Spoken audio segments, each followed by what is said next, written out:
Fairmont Heights players and coach. Questions?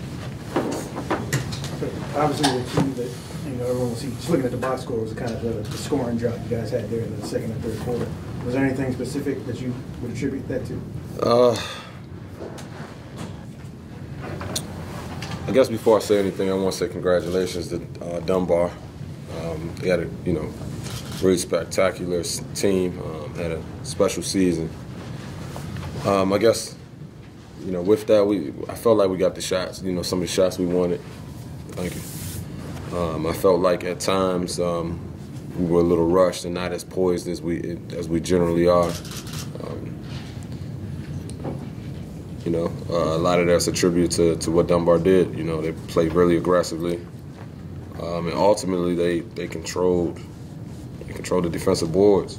We couldn't get a lot of offensive rebounds today. So I think that attributed to a lot of it. For you guys, was it frustrating? You had a couple layups that wouldn't go down. Was it frustrating just seeing that? It was frustrating, but at the end of the day, if the ref wasn't calling that, I gotta get back on defense and play on the defense end. I give it up for Dunbar playing hard and making the difficult shots for me. I just had to finish at the rim, and our team had to finish at the rim better. Coach, as the shots weren't falling, do you think your guys might have fallen into maybe one pass or no pass possessions, too many of them in a row, and it got to be a cycle of one pass, no pass, not score, get back, and it just ballooned on you? Yeah, we track that, how many passes we make on possessions.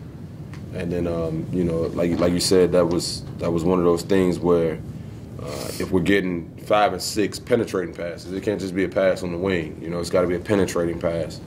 And we didn't get enough of those today. We didn't get enough penetrating passes. I think right away they tried to take they did a good job of taking away our transition. Obviously, with that, you want to get some transition points, and they just weren't there today. So no transition points, no second chance points. You kind of setting yourself up for failure there. There was a moment in that fourth where you're trying to pump up the crowd. Then afterwards, when you receive the trophy, you're trying to get everybody together, but then you get on the bench afterwards and you just break down. Talk about those moments when you're trying to pump up the crowd and when you realize that it's too far of a lead. Basically, I was just trying to make sure my guys were still up and still trying to. We still had time to beat Dunbar at the same time. It was like 2 minutes left. I was trying to pump the crowd up so we can be pumped at ourselves.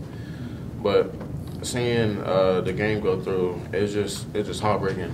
But coming back from last year and trying to get another state championship, we just fell short this time. Chuck, obviously not the way you want this to end, but the 2-year body of work you guys have put together, can you sort of just, what's it meant to you to see the growth these guys have sort of helped facilitate, and also you guys have had over these 2 years? Yeah, and that was what we talked to the guys in the locker room about, and just to run down some of their accomplishments really quickly. 2 section championships, 2 region championships, a state championship. We've had all 3 of these guys were all state last year in some form or fashion. All 3 of these guys were all county in some form or fashion. This year, I believe we're going to have 2 academic all-state guys along with these guys here. We can talk about all those different things. D-Rock, I think after today, is over 1,700 points for his career. Kimani is over 1,500 points for his career, or just about there. And great thing, the thing about it is Y2 is a 3-year starter on varsity. Kimani's a 3-year starter on varsity. D-Rock's a 4-year starter on varsity. And in fact, Kimani got his 1,500 points in 3 years in public school, 22 games.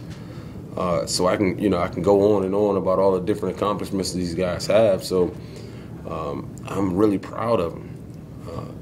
22 game schedule, and we win 51 games in the past 3 years. That's pretty incredible.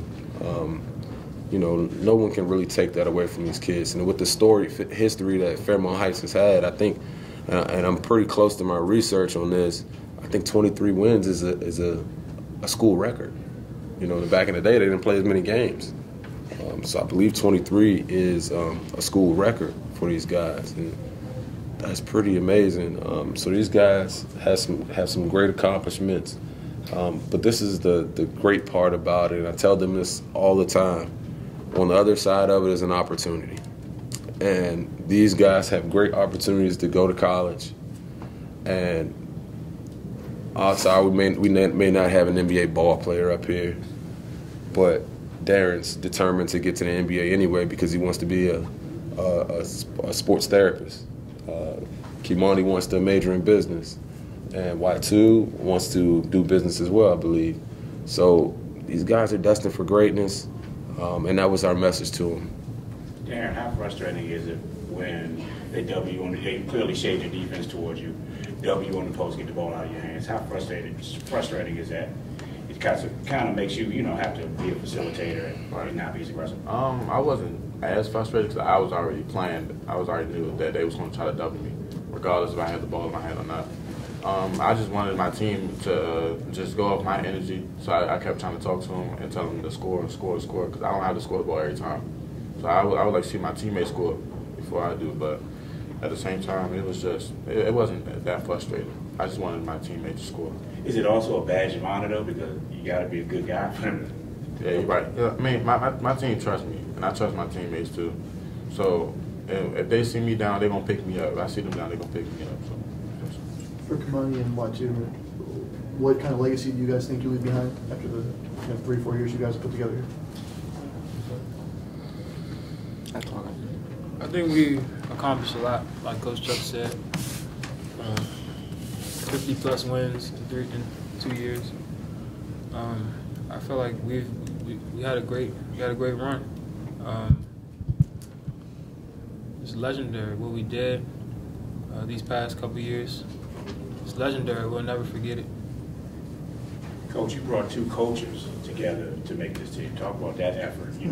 Kids coming from different schools and ended up being one unit. I mean, it was pretty simple. You got good character kids. It makes it really easy.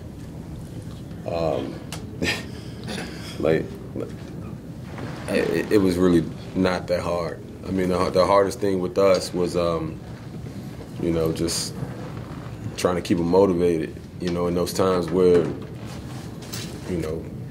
20 and 30-point leads this year.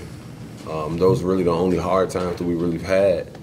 It gets difficult at times, but when you got great guys like these 3 gentlemen right here, and then the guys back in the locker room, it makes it so easy.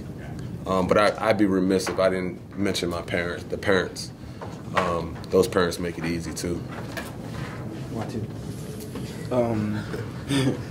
So what we did these last 2 years, it was great because we both coming from losing high schools and coming together and winning state championship. And when we came back, we was just expected to win again. We had it locked in our head, but we just didn't make the key plays we were supposed to make, like finishing layups and stopping the ball, taking charges. But I feel like everybody in this program grew as a man over the past 2 years. Thank you, guys. Well done. Congratulations on a great year.